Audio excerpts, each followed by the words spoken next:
हम हर साल 25 तारीख को 25 सितंबर को चौधरी देवीलाल जी के जन्मदिन को सम्मान दिवस के रूप में मनाते हैं। और उसके लिए हम पहले हमारे पार्टी के सारे साथियों से प्रदेश कार्यकारिणी की, राष्ट्रीय कार्यकारिणी की बैठक बुला करके उसमें फैसला लेते हैं कि अब की बार कहाँ किया जाएगा। उसके लिए हमने 5 तारीख को मीटिंग बुलाई है हिसार में। 5 तारीख की उस मीटिंग से पहले, उसका टाइम तो 2 बजे का निर्धारित है, मैं पहले 12 बजे जैनत गांव में जाऊंगा और हजारों साथियों के साथ जाऊंगा। मैं अपनी पार्टी के लोगों को आपके माध्यम से ये मैसेज दे रहा हूं आज कि जैसे ही आप आज इस मेरे मैसेज को पढ़ें, जैसे आप इसको देखें, आप भी सब लोग उन लोगों के साथ इंसाफ हो जो सरकार उनके साथ ज्यादती कर रही है। हमें हर हालत में उनके साथ न्याय हो, इसके लिए जाकर के उनको सहयोग और समर्थन करना है। इसलिए ज़्यादा से ज़्यादा बड़ी संख्या में लोग आएँ। मुझे बहुत उम्मीद है कि बहुत बड़ी संख्या में लोग आएंगे और हम जाकर के जब समर्थन दे करके आएंगे, समर्थन तो हमारा पहले से है, लेकिन अब उन्होंने मुझे विशेष रूप से बुलाया कि आप एक बार और आओ। तो मैं सरकार से भी आपके माध्यम से कहना चाहता हूँ कि आपको ये जो जिद आपने पकड़ रखी है, इसको छोड़ करके गांव के लोगों को पानी देना चाहिए। लेकिन इनकी नीयत में बहुत बड़ा खोट है, ये इस पे राजनीति कर रहे हैं। बयान तो देते हैं कि राजनीतिक दल जो है, जो विपक्ष जो है, वो राजनीति कर रहे हैं। विपक्ष तो जब कोई सरकार गलत निर्णय लेती है तो उसका विरोध करता है, और ये विरोध विपक्ष ने नहीं किया था। ये गांव के लोगों का फैसला था कि हमारे साथ अन्याय हो रहा है। जब हमें इस बात का पता लगा तो मैंने बाकायदा तौर पे आपके माध्यम से मुख्यमंत्री से कहा था कि आपको उनकी बात को सुनना चाहिए और उनको पानी देना चाहिए। ये इसके ऊपर नई राजनीति कर रहे हैं। ये गांव और शहर के लोगों को बांटना चाहते हैं, क्योंकि भाजपा कमजोर होगी, वो नया खेल कर रही है। इनको ये पता नहीं है जो तुम ये भाषा बोल रहे हो शहर और गांव की। शहरों के अंदर भी जितने लोग हैं उनमें 90% लोग गांव से जाकर के बसे हुए हैं। आज हर व्यक्ति इस बात को जानता है। हम कोई इस बात के खिलाफ थोड़ी हैं कि वहाँ पानी ना मिले। हम कहते हैं पानी दो, भरपूर पानी दो। पानी दे करके उन लोगों को ज़्यादा से ज़्यादा सुविधाएं मुहैया कराओ। जो सड़कें टूटी है वो बना करके दो। जहाँ स्कूलों में टीचर्स की कमी है उसको पूरा करो। हॉस्पिटल में डॉक्टर्स की कमी है उसको पूरा करो। बजाय ये दरबार बनाने के, बड़े बड़े गेट बना करके उन पर करोड़ों करोड़ों रुपया खर्च करके कमीशन के रूप में पैसा खाना बंद करो और विकास के काम कराओ। पानी जितनी जरूरत शहर के एक व्यक्ति को है, उतनी जरूरत गांव के भी एक व्यक्ति, हर व्यक्ति को ही पानी की जरूरत है। आज पानी किसान के लिए तो बहुत अहम रखने वाली चीज है। खेत में पानी नहीं जाएगा, पीने का पानी नहीं मिलेगा। मान के चलो आज अगर केमिकल वाटर पियोगे तो उससे बीमारियां बढ़ेगी। इसलिए हर व्यक्ति चाहता है कि मुझे नहर से जो पानी आ रहा है वो मिले, और वो सरकार की जिम्मेवारी है, उसको देना चाहिए। हम समर्थन दे करके आएंगे, खुल करके कह करके आएंगे, और ये लोगों को बता करके आएंगे कि ये लड़ाई जो है बीजेपी जानबूझ करके तुम्हें परेशान करके अपनी कोई राजनीतिक रोटियां सेकने के प्रयास में है। लेकिन सब कह रहे हैं कि राजनीति जो है दूसरे दल या फिर वहाँ के लोकल नेता जो है वो कर रहे हैं। भाई लोकल जब आप कहते हो राजनीति कर रहे हैं, इनसे पूछो मुख्यमंत्री से कि सबसे पहले जब मैं गया वहां पे, जब लोगों धरने पे बैठे थे और मुझे जब पता लगा तो मैंने कहा भी मैं भी आपके पास आऊँगा, सारी समस्या को समझने की बात करूँगा और सरकार से आपके बारे में बात भी करूँगा। उस दिन जब मैं गया हूँ तो मेरे जाने से पहले एक भाजपा का नेता आया हुआ था, राजकुमार यादव नाम का, जो टिकटार थी, वही था, टिकट भी मांग रहा था आंसू से।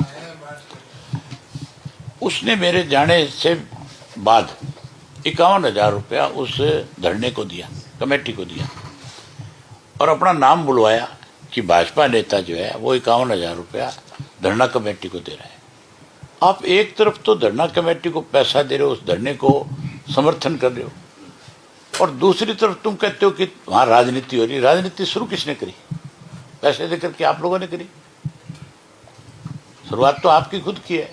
फिर इस पे बयाना का जो बयान आता है, जो मंत्री का बयान आता है, जब वो ये कहते हैं कि हम उसके अंदर टी नहीं दे सकते, उसके बाद टी लगाई जाती है।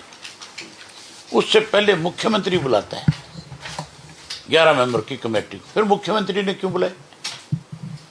क्या जरूरत थी? जब तेरा एक फैसला था तेरी सरकार का कि तैने उसमें से देना ही नहीं पानी, तो फिर तैने बुलाए क्यों? तेरा बुलाने का मकसद क्या था?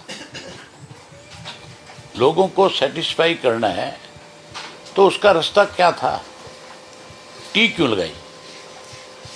जब टी लगा दी गई तो फिर उस टी को उखाड़ा क्यों गया? और जब उखाड़ा, और ये कहा भी ये तो अज्ञात लोगों ने लगाई है, तो उनके नाम क्यों नहीं बता रहे? कौन अज्ञात लोग थे? क्या सरकार में बैठे लोगों को पता नहीं है?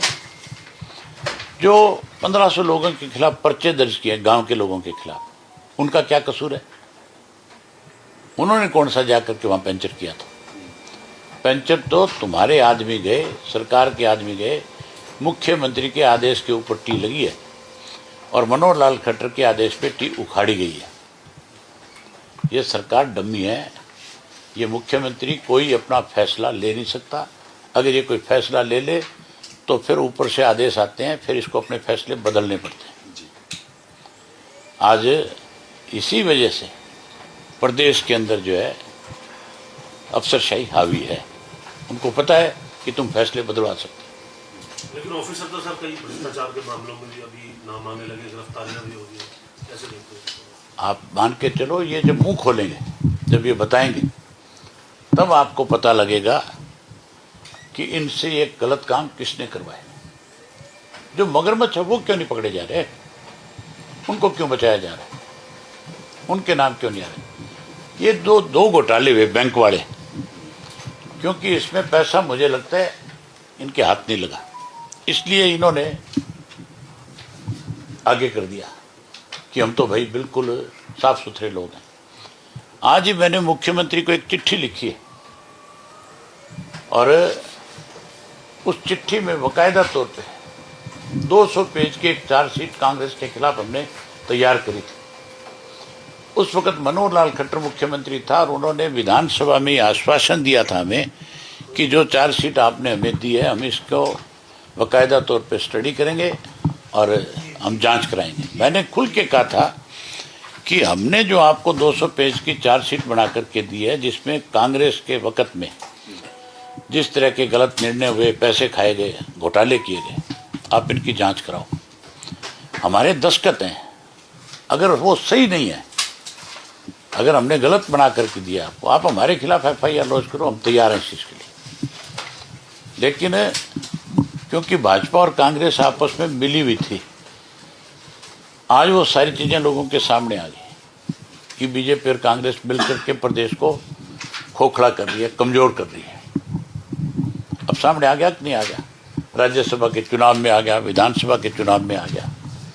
तो आज ये सारी चीजें सामने आ गई। अब लोगों ने फैसला कर रखा है कि इनकी रान काटनी है। इसमें 10 साल वाला कांग्रेस का ही ब्यौरा है या फिर पीछे भी आपने हमने ये तो हमने दिया ही है। उसके साथ साथ जो 20 से ज्यादा घोटाले इस बीजेपी के राज में हुए, उन सब का भी लिख करके दिया है कि आप इसकी हाई कोर्ट के किसी सिटिंग जज से इंक्वायरी कराओ, इसकी जांच कराओ।